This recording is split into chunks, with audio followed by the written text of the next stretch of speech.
مارتین دی. انگلستان و جامعه بین المللی باید اقدامات بسیار قوی‌تری علیه رژیم جنایتکار ایران انجام دهند. Thank you very much. It's a pleasure to be here today and to hear directly from yourself, Madam Rajavi. I hope that we can again meet in person in the near future. And I wish every success to yourself, to your supporters and your movement. Well, I had a great interest in human rights. The sheer horror of the executions was what piqued my interest in Iran. But they'll often ask me, which is the worst country? And I have to say, I think it probably is Iran. And I say that on so many occasions because of the scale of the executions, tortures and imprisonments that go on. And I do hope that we can see an end to that in the near future. I've lost track of the number of times I and others have called for the complete proscription of the IRGC in this country. I hope it is coming soon, but we will keep calling for it until it does. And we need to see the UK and indeed other parts of the international community taking a much stronger action against the criminal regime in Iran and prosecuting those that we can identify. So I wish you every success and be assured that I will continue to speak out and speak in support of yourselves until that day comes. We have to be on the right side of history, and I'm convinced that you are. Thank you. استیو مکیب. دادگاه‌های نمایشی اخیر رژیم ایران علیه مجاهدین چراغ سبزی است برای دور جدیدی از ترورها و بمبگذاری‌ها که توسط آخوندها و سپاه پاسداران سازماندهی شده است. من از بیانیه مشترک اخیر 500 نماینده مجلسین انگلستان که از فعالیت‌های شورای ملی مقاومت حمایت می‌کند و خواستار ممنوعیت کامل سپاه پاسداران است استقبال می‌کنم. Good afternoon.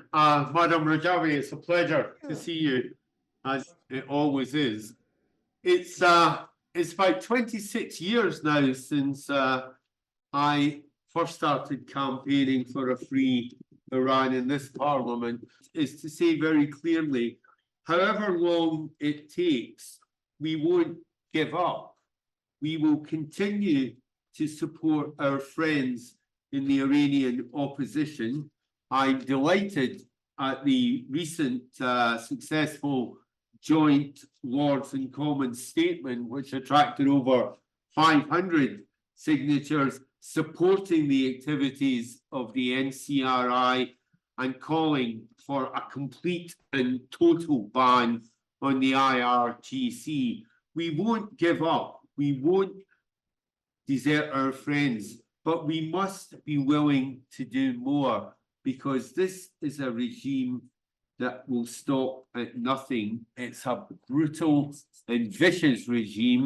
And if I've learned anything over the last 26 years, it is that they won't respond to anything that people regard as normal politics and normal diplomacy.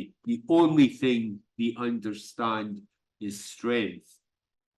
And of course, what we're seeing at the moment is that they are continuing to encourage war and suffering on all fronts.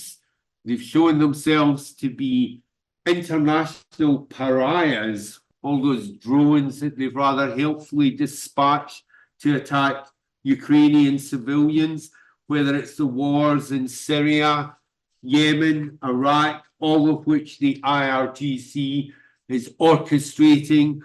And of course, the biggest war that they're engaged in is the war at home.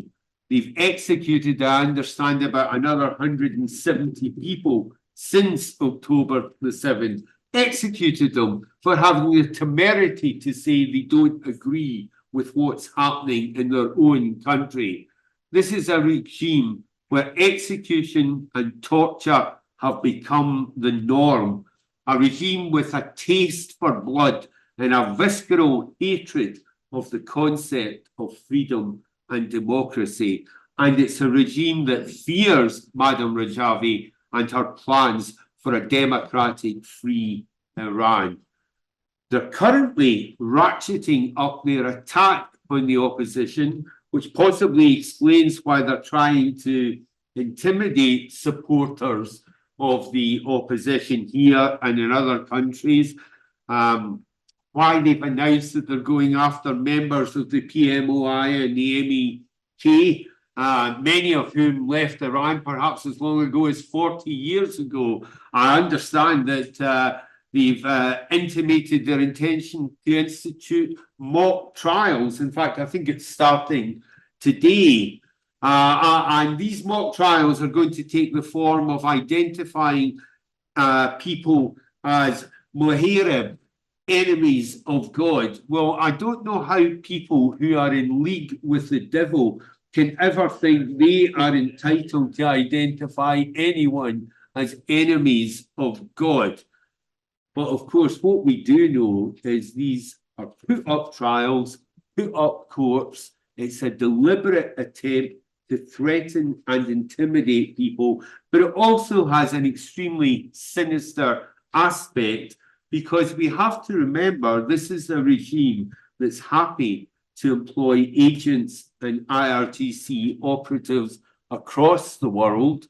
It's happy to take part in killings and bombings, and I fear that this announcement may be the green light for a new campaign of assassinations and bombings orchestrated by the mullahs and their IRGC. So while I treat their courts and their charges against members of the opposition with contempt, I warn you, don't mistake the evil that these people are prepared to undertake. They are our enemy.